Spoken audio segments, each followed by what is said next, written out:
Welcome to Public Health IT. This will be a lecture on biosurveillance. The learning objectives for the biosurveillance unit are: Number 1. Describe traditional means used to monitor and report on disease spread within a community. Number 2. Define syndromic surveillance.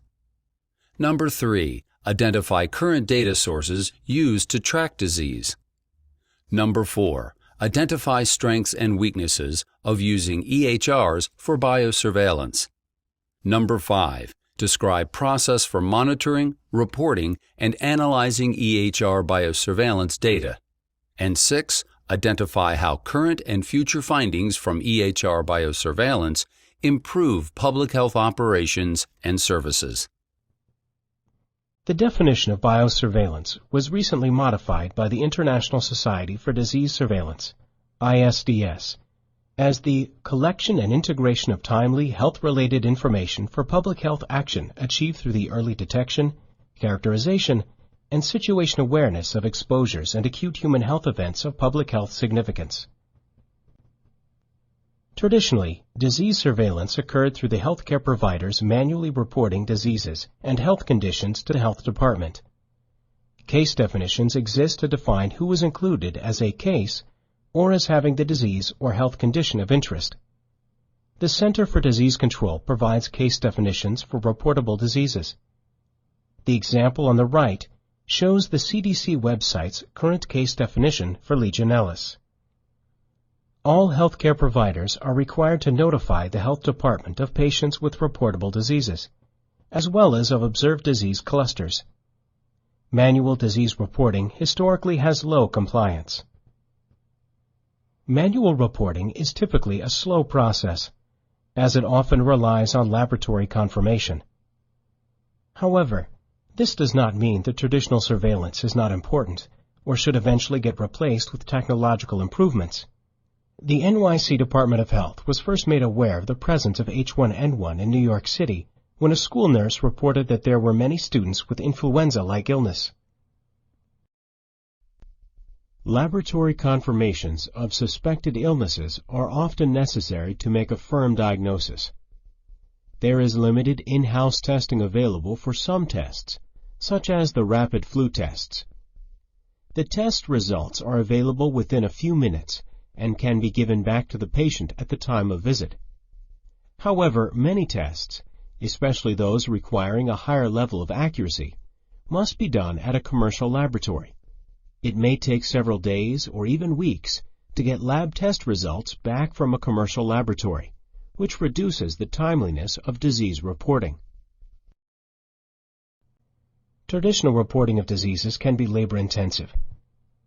As you can see from the example below of NYC Department of Health and Mental Hygiene's Universal Reporting Form, there are many fields that must be filled out by the healthcare provider and then sent back to the health department.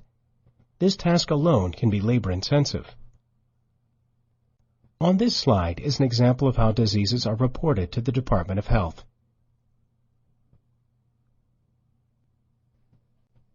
We will now start discussing the difference between syndromic surveillance from traditional surveillance. Syndromic surveillance monitors pre-diagnostic indicators of disease. Syndromic surveillance grew in popularity in response to the readiness of any bioterrorism threats and pandemic outbreaks. Syndromic surveillance aims to perform timely, sensitive, and specific surveillance, and ideally will detect outbreaks before an astute clinician. The typical process is described in this diagram. First, data is collected. For example, an electronic health record system captures data, of which select information is then sent to the health department. The health department processes and codes the data into syndromes. A baseline must be established in order to tell what the normal level of the syndrome is in the population. A statistically significant increase above the baseline allows an epidemiologist to identify an outbreak. After identifying an outbreak, the epidemiologist would then sound an alarm by notifying relevant members of the community, such as clinicians, school nurses. Syndromic surveillance has expanded to encompass a variety of new data types. Medication sales, for example, the number of cold medicines sold daily, are used as an indicator for presence of influenza-like illness in a community. We say that the level of data is aggregate, or summarized, because each row of data gives a count of the number of sales of a particular type of medication. Individual level data means the data comes with each row representing an individual's information. School absences are another example of aggregate, preclinical, pre-diagnostic syndromic surveillance data. Nurse hotline calls, emergency room chief complaints, primary care reasons for visits, EMS calls, temperatures taken in a clinical setting, radiology reports, and chest x-rays are all forms of individual-level syndromic surveillance data taken at the pre-diagnostic stage. Diagnostic phase data includes diagnosis codes and text taken from progress notes. The Primary Care Information Project at the New York City Department of Health and Mental Hygiene uses a number of different EHR data sources to conduct and pilot its syndromic surveillance activities. Some of the syndromes tracked using EHR data are influenza-like illness, ILI, fever, and gastrointestinal illness, GI. Case definitions for these syndromes are based upon text in the following structured fields: chief complaint, measured temperature, and diagnosis, ICD-9 code. Here is an example of what the electronic health record would look like. Notice that this patient has a chief complaint of cough and fever, which are two key words that the syndromic surveillance system would search for as part of the influenza-like illness case definition. If the patient's record meets the case definition for a particular syndrome, for example, influenza-like illness, then that patient will be counted as a case. Syndromic surveillance data is often collected on the aggregate level. That is, only count data is collected. Here is an example of what the aggregate syndromic file looks like. There are identifying columns for the facility from which the information came, a numeric and text identifier for the measure or syndrome, the date, and the age group. The patient numerator column represents how many cases there were of the given syndrome for the given facility, date, and age group. The patient denominator column represents the total number of patients seen, regardless of whether they were positively identified as cases. Benefits to using aggregate data are that it inherently protects patient confidentiality. We may know there is one case, but we do not know who that person was. Aggregate data is also simple to use. There is no need for epidemiologists to do additional programming. On the other side of the coin, aggregate data can be difficult to validate for accuracy, and it may be difficult to get more information on a case when it is needed. For example, when the epidemiologist is conducting an investigation. Coding case definitions often entails scanning free text fields, such as chief complaint/reason for visit, for keywords indicative of particular health condition. Since there are an infinite number of ways to record a particular health condition in a free text field, programming must be done to try to find the likely cases. The code here is taken from NYCDOH-MH's syndromic macro, which attempts to capture as many different ways a respiratory condition might appear in the chief complaint field.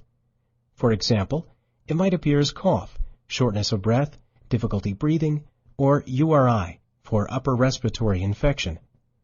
Misspellings must be coded, as well as variations and abbreviations. Before doing an analysis to look for an outbreak, or increase in level of disease, you first must know what the baseline, or expected levels of diseases are. There are many different ways to estimate baseline. A simple moving average can be calculated to see what the average level of disease was in the preceding days.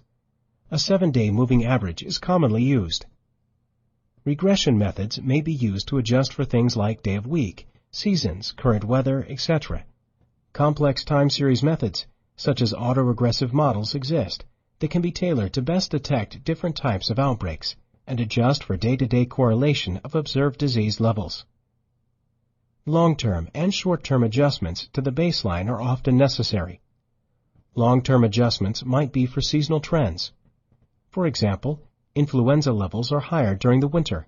Secular trends, in other words, whether the overall level of a disease is increasing or decreasing over time. Environmental, such as outdoor temperature or pollen levels, which affect asthma activity. Short-term adjustments are done for the day of week, weekends, holidays, and reporting failures. After establishing a baseline, the next step is to compare the observed level with the baseline or expected level. Statistical significance testing is used to determine whether the observed level significantly differs from the baseline level. Usually, this is done by setting a predetermined number of standard deviations. When the observed level is greater than the statistical threshold, it is referred to as a signal, which then may be investigated further. Here is an example of some EHR syndromic data during the spring 2009 H1N1 outbreak.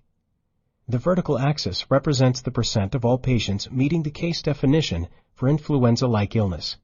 The horizontal axis represents time. The blue line shows the expected number of cases, which in this example is based on a seasonal regression. The red lines show the upper and lower thresholds, which in this case are a 95% confidence interval around the expected values. The observed level of the syndrome is plotted each week in green. You can see that there was a sharp increase in the disease level, and for 3 weeks the observed level of influenza-like illness was above the expected threshold. There are several challenges to detecting outbreaks.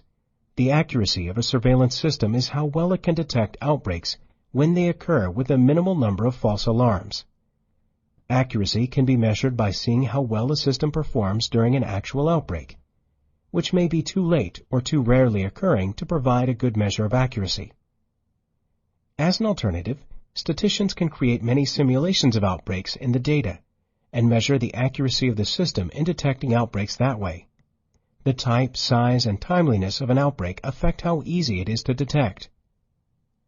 As you might expect, surge outbreaks, when many people present with symptoms all at once, are easier to detect than slower building outbreaks. Smaller outbreaks are of course harder to detect than larger outbreaks.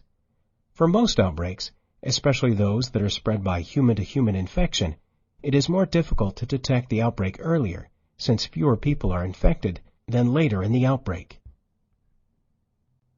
We are now going to transition to how the Department of Health utilized electronic health record surveillance during the 2009 H1N1 pandemic in New York City. This set of maps demonstrates the increase in ILI, influenza-like illness, across NYC in May 2009, based on EHR syndromic surveillance data. The red dots represent ambulatory clinics participating in an EHR syndromic surveillance system. Larger dots represent higher proportions of ILI at the facility. The smallest of the dots are facilities with less than 4% of patient visits related to influenza-like illnesses, ILI. The largest dot represents facilities with over 20% of patients with ILI. The graph on the left-hand side shows the epidemic curve, in blue, and the day of the graph is indicated by the black vertical bar. This map shows the distribution of ILI in NYC on Friday, May 15th. This map shows the distribution of ILI in NYC on Saturday, May 16th. This map shows the distribution of ILI in NYC on Sunday, May 17th. Being Sunday, many clinics were closed. Then on Monday, May 18th, we see many more clinics with a large number, over 20% ILI. Tuesday, May 19th. Even more on Wednesday, the 20th. Thursday, the 21st. Friday, the 22nd. Saturday, the 23rd.